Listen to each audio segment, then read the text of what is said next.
J'espère que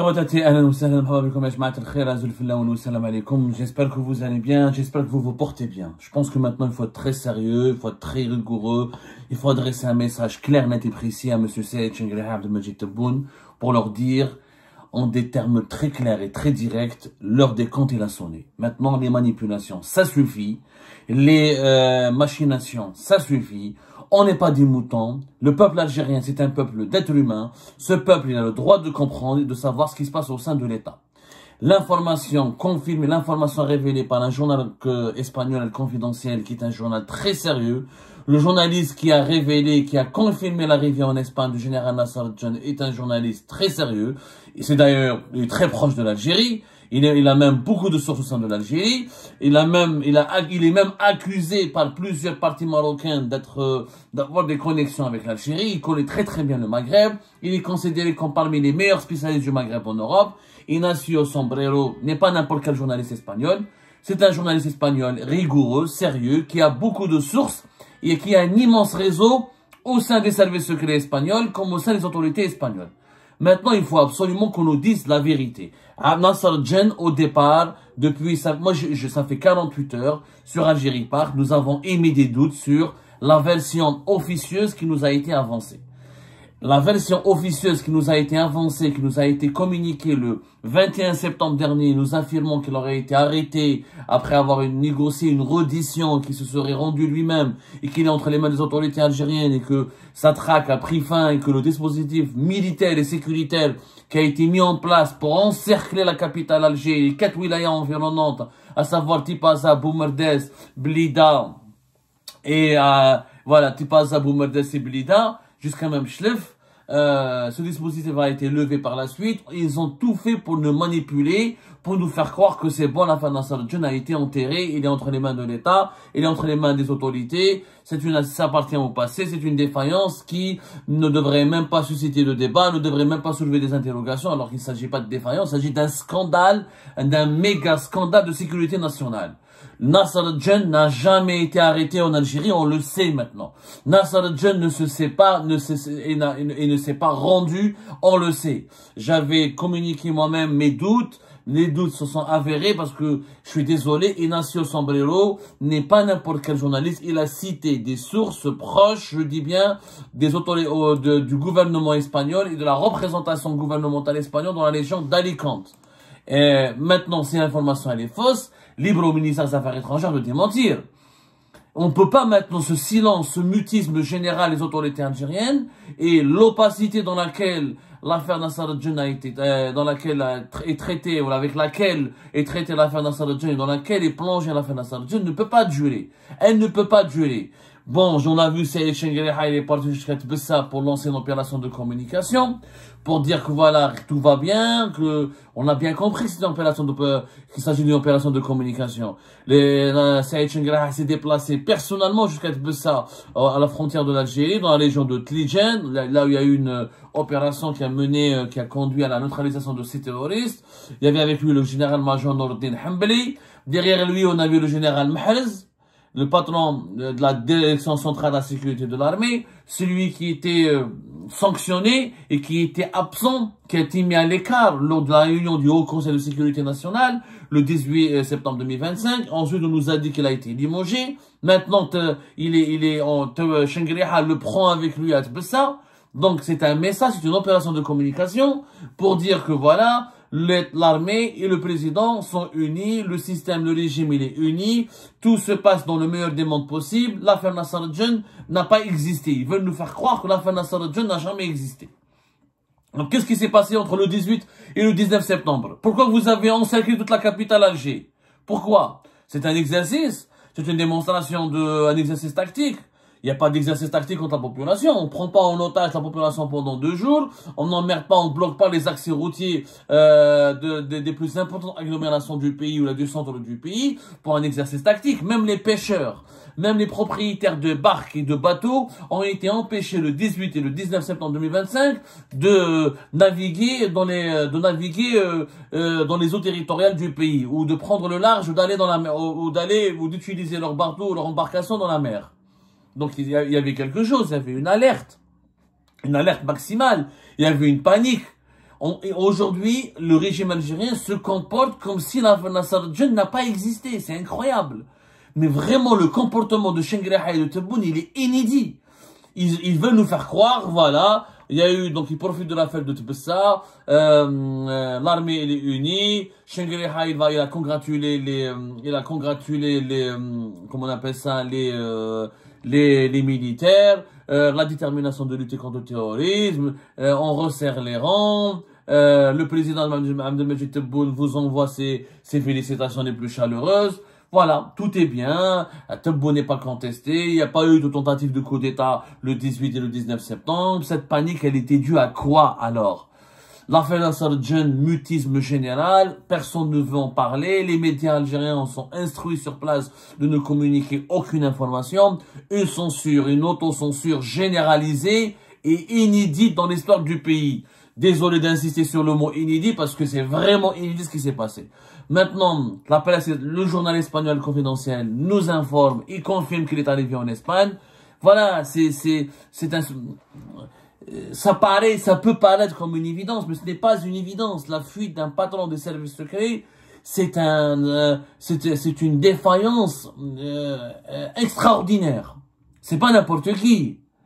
C'est pas n'importe qui. C'est pas un simple haraga. C'est pas un simple officier, c'est pas un lieutenant, c'est pas un commandant, c'est pas un gendarme, c'est pas, je suis désolé, avec tout le respect que j'ai pour Ben Halima et pour Mohamed Abdallah, ce n'est pas Ben Halima ou Mohamed Abdallah. Ça, c'est un patron, Nasser-Djen. C'est une légende pour les services secrets algériens. C'est une véritable légende. C'est une mémoire. C'est une mémoire ambulante. C'est un coffre-fort ambulant. Le dossier des élections présidentielles anticipées, les plus importants dossiers de corruption, la lutte contre le terrorisme, les infiltrations des groupes armés, l'identification, les indicateurs des services algériens donnés au sein des mouvances armées, le contre-espionnage. C'était le patron du contre-espionnage et du renseignement intérieur. C'était le patron de la caserne Antar de 2021 à 2025. Tous les dossiers de sensibles sont passés par lui. Sans oublier son parcours, son expérience, ses informations et son implication ou dans la direction contre dans la lutte contre le terrorisme islamiste et dans les années 90. C'était l'un des cerveaux de la lutte contre les groupes armés et les groupes terroristes. On peut l'appeler, c'est l'un des chefs de l'antiterrorisme algérien. L'un des cerveaux opérationnels de l'antiterrorisme algérien. C'est un poids lourd de l'institution militaire et sécuritaire Nasser-Djen. Et maintenant il a fui, on ne connaît pas encore les circonstances. La presse espagnole, un autre journal, TheObjective.com, il a parlé d'un hélicoptère de l'armée américaine qui a bizarrement survolé à basse altitude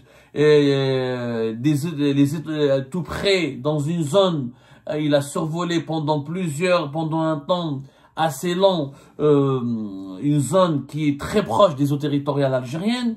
On parle de l'hypothèse d'une opération d'exfiltration de Nasser-Djen par les Américains.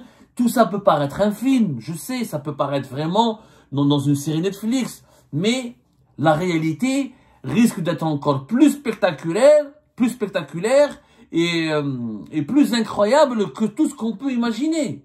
Nasser-Djen s'échappe d'une résidence surveillée.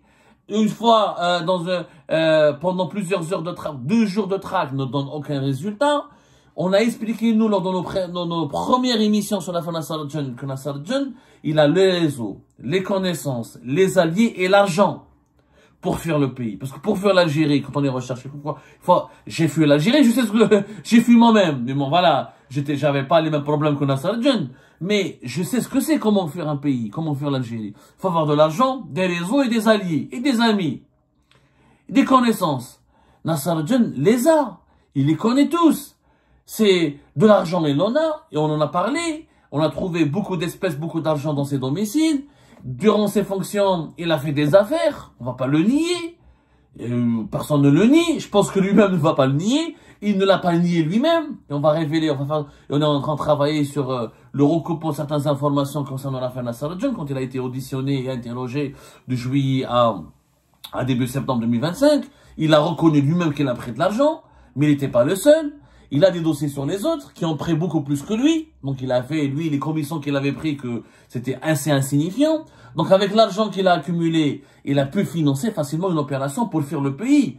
Est-ce que il a été récupéré ou aidé par une puissance étrangère? Ça, vraiment, le journaliste modeste que je suis n'a aucune information, aucune source sérieuse, ni aucune preuve matérielle ou immatérielle pour pouvoir le démontrer.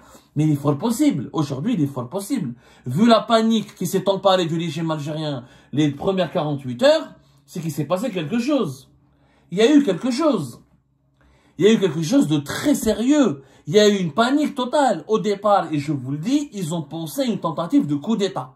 Ils ont pensé que Nasser al-Din et un groupe d'officiers ont lancé un mouvement de rébellion pour me préparer le terrain à un coup d'État. 48 heures après, il n'y a pas, le dispositif commence à être levé parce qu'ils ont compris que Nasser al-Din n'était plus sur le territoire national. Maintenant, pourquoi ils nous ont manipulés comme ils ont manipulé une partie de la presse française? Parce qu'ils voulaient gagner du temps. En réalité, et maintenant je l'ai compris, ils nous ont manipulés en nous faisant croire que il s'est rendu qu'il a été arrêté parce qu'ils ont entré en contact avec lui. Certainement, il y a un canal de négociation qui a été établi entre Nasser al-Din et une partie de la direction du régime algérien. Je pense qu'il y a eu un canal, moi d'après ce que je suis en train de comprendre, comme je suis en train de filtrer toutes les informations qui nous parviennent, Nasser al-Din après la fuite, 48 heures après, il entre en contact avec eux, il les menace, il leur dit, écoutez, vous voulez du mal, moi aussi je peux vous faire du mal. Donc, pour calmer la situation, pour le gérer, ils ont levé le dispositif qui a été mis en place. Ils ont surtout arrêté d'exercer des pressions sur son entourage, notamment son entourage familial et son entourage proche. Et il y a eu des discussions qui ont commencé entre une partie du régime, une direction du régime algérien et Nasser al-Din. Je pense, et éventuellement, c'est la formation qui est la plus sûre, enfin, la plus crédible. Sûre, elle n'est pas encore, mais la plus crédible. C'est le général Hassan qui a pris le relais, le successeur de Nasser al-Din. C'est lui qui a pris le relais, qui a convaincu Tebboune et Chengueleha d'arrêter ce cinéma, parce que ça a suscité ça a provoqué une vague d'interrogations et de doutes, et des scènes de panique. Et ça discrédite l'image de l'Algérie dans le monde, d'autant plus que la communauté internationale commençait à s'interroger sur ce qui se passait réellement à Alger et que les informations autour d'une tentative de coup d'État se sont propagées dans toutes les chancelleries occidentales et étrangères en place à Alger. Donc, le général Hassan a repris le relais pour dire, il y a un canal de négociation avec Nasser al-Din, il a quitté le pays, ça ne sert à rien de le traquer, de le rechercher et de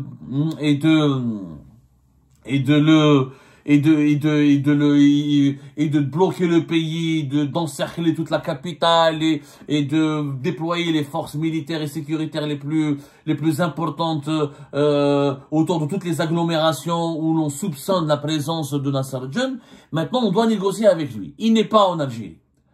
Le dispositif sécuritaire et militaire a été levé parce qu'ils avaient compris que Nasser al-Din n'était plus en Algérie. S'il était encore en Algérie, ils n'auraient pas levé le dispositif militaire. Et s'il avait été arrêté, ils auraient communiqué là-dessus. Le régime n'aurait pas hésité, Tebboune et Chengueleha n'aurait pas hésité une seule seconde à bomber le torse, à exploiter l'arrestation de Nasser al-Din pour dire voilà, encore quelqu'un qui nous a défiés, il y a encore quelqu'un, il y a encore un homme fort que nous avons écrasé, que nous avons domestiqué, que nous avons vaincu. Et alors, il aurait, Tebboune et Chengueleha, si Nasser al-Din avait été arrêté, ou s'il était entre leurs mains, ou s'il avait été forcé à se rendre, ils auraient tout fait pour communiquer là-dessus, pour l'utiliser comme un symbole et pour l'utiliser comme un effet repoussoir, comme un faire-valoir et pour envoyer un autre message à tous leurs adversaires. Personne n'a intérêt à nous défier. Celui qui nous défie finira mal, finira à genoux devant nous. C'est ce qu'ils auraient fait, Tebboune et Chengueleha.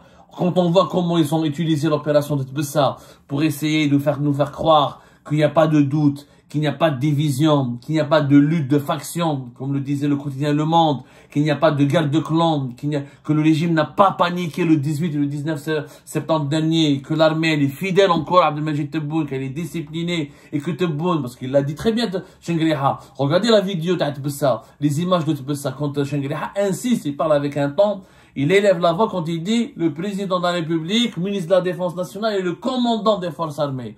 C'est pour donner une légitimité, une force à Tebboune qui n'a pas été ébranlée par les derniers événements liés à l'affaire Nasser al-Jinn. Tout ça n'était qu'une mise en scène. Tout cela n'est qu'une mise en scène pour dissimuler l'échec de l'affaire Nasser al-Jinn et sa fuite.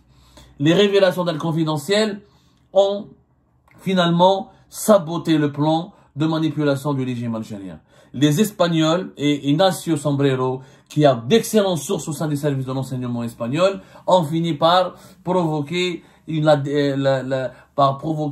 d'ailleurs, ces révélations, certainement, vont provoquer un énorme climat, vont instaurer un énorme climat de tension à Alger, mais ces révélations d'Al Confidentiel ont dénudé, voilà, ont dénudé le Tebboune et Chengriha et ont dévoilé les grandes défaillances et de leur manipulation et l'échec flagrant du régime algérien dans l'affaire de Nasser al-Jinn. Quand un patron des services secrets aussi important que Nasser al-Jinn, qui détient des dossiers aussi importants et qui était l'un des piliers du régime Tebboune durant ces 5 dernières années, prend la fuite, donc au moins ces 4 dernières années, voilà, de 2021 à 2025, pas 4 dernières années, il prend la fuite de façon spectaculaire et il n'a pas pu rejoindre l'Espagne qu'à travers une embarcation. Donc il a pris la mer, il a traversé la Méditerranée pour ne pas finir en prison, pour ne pas finir en disgrâce et pour ne pas finir comme les 200 et quelques autres généraux officiers de l'armée, à savoir oubliés dans une cellule infecte de la prison militaire de Blida. Nasser al-Jinn, il a sonné la révolte. Et c'est cette révolte que Tebboune et Chengriha veulent absolument effacer et étouffer et pour l'empêcher qu'elle se propage à d'autres corps, à d'autres factions, ou là, d'autres groupes d'officiers des services secrets ou de l'institution militaire qui eux aussi bouillonnent et qui n'acceptent plus, qui contestent la mauvaise politique de Tebboune et de Chengriha. Aujourd'hui, Tebboune et Chengriha doivent rendre des comptes. L'Algérie ne leur appartient pas. L'Algérie nous appartient à nous. Ce sont nous les dépositaires légitimes de l'Algérie. Tebboune et Chengriha ne sont pas légitimes pour nous cacher la vérité, pour nous cacher leur échec. Il y a eu un échec, l'affaire Nasser al-Jinn est un discrédit, est une remise en cause de leur légitimité et de leur capacité à maintenir, à contrôler le pays et à le maintenir sur leur égide. Leur politique a été désavouée. Maintenant, les négociations avec, certainement, Général Hassan, comme je l'ai dit, c'est le canal que nous avons pu identifier qui est en cours de négociation avec Nasser al-Jinn. Ils vont essayer d'acheter le silence de Nasser al-Jinn, parce que Nasser al-Jinn, il a des dossiers. Et Nasser al-Jinn, c'est pas le type de personne qui va parler. C'est pas le type de personne qui va parler. Sauf si Tebboune et Chengriha menaceront son entourage ou continueront à le menacer même s'il est à l'étranger. Mais il ne parlera pas. Hassan va Maintenant les rôles, on a compris la répartition des rôles. Le général Hassan va essayer de conclure des négociations qui aboutiront au silence et à la disparition de Nasser al-Jinn pour qu'il se fasse oublier. Et comme ça, Tebboune et Chengriha resteront forts, resteront protégés, il n'y aura pas de révélations qui ébranleront leur entourage et qui les discréditeront auprès du peuple. Et qui ne risqueront pas de provoquer une vague de contestation violente au sein même du régime. Si Nasser al-Jinn est amené à faire ces révélations explosives et à révéler les informations explosives qu'il détient à coup sûr sur Chengriha et Tebboune. Il y a eu une grosse manipulation. Juste parce que on ne veut pas le pouvoir actuel, les décideurs, les principaux décideurs qui sont Tebboune et Chengriha ne veulent pas que les Algériens et les Algériens connaissent la vérité sur l'affaire Nasser al-Jinn. Parce que si cette affaire Nasser al-Jinn, malheureusement pour Chengriha et Tebboune, elle engage la partie la plus sombre de leur autorité ou de leur règne, la partie la plus sombre. Et si cette affaire éclate au grand jour, elle risque de précipiter leur fin.